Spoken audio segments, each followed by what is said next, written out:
एक relationship skill आहे ना, जे जेनझीसाठी अत्यंत इम्पॉर्टंट आहे आणि त्यांनी वयाच्या 18 वर्ष होईपर्यंत हे आत्मसात करणं अत्यंत गरजेचं आहे. कुठली आहे ती स्किल? टॉकिंग टू स्ट्रेंजर्स, अनोळखी लोकांशी बोलणं. अरे वा, तुम्हाला का असं वाटतं? अनोळखी लोकांशी बोलणं याचं कारण असं, की तुम्ही ज्यावेळी तुमच्या ककूनमधनं, एक शाळामधनं बाहेर पडणार, महाविद्यालयात जाणार किंवा तुम्ही वर्कफोर्समध्ये जाणार, त्यावेळी तुम्हाला स्ट्रेंजर्स, अनोळखी लोकांबरोबरच डील करावं लागणार आहे. ते तुमच्या ओळखीचे लोक नाही आहेत आणि अशा लोकांची डील करताना एक प्रकारचं सरप्राईज एलिमेंट असतो, एक नाविन्य असतं.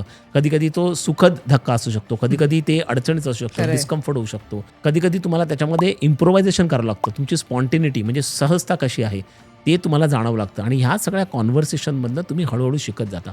आपण ट्रस्ट म्हणतो, नात्यामधला ट्रस्ट. हा ट्रस्ट म्हणजे काय आहे, की तुम्ही basically active engagement with unknown, active engagement with strangers, अनोळखी लोकांबरोबर तुम्ही ॲक्टिव्हली एंगेज कसं होता. काही काही वेळा हे सुखद असू शकतं, काही काही वेळा हे डिस्कम्फर्टेबल असू शकतं. बरोबर. पण हा डिस्कम्फर्टेबल तुम्हाला कमी करायचा असेल तर त्याच्यावरती काही पुस्तकं नाही आहेत किंवा त्याच्यावर काही कोर्सेस नाही आहेत किंवा त्याच्यावर काही ऑनलाईन सेशन्स नाही आहेत. तुम्हाला हळूहळू एक्सपिरियन्सने तुमचं पर्सनलाइज वेमध्ये या गोष्टी कमी कमी कराव्या लागतील आणि ते स्ट्रेंजर बरोबर कसं बोलायचं, अनोळखी लोकांबरोबर कसं डील करायचं, त्यांच्याबरोबर कसा रिलेशनशिप बिल्ड करायचं हे जाणणं अत्यंत गरजेचं आहे. म्हणून अनोळखी लोकांशी बोलून आपण ट्रस्ट कसा निर्माण करतो हे स्किल जाणणं जेनझीसाठी अत्यंत महत्त्वाचं आहे.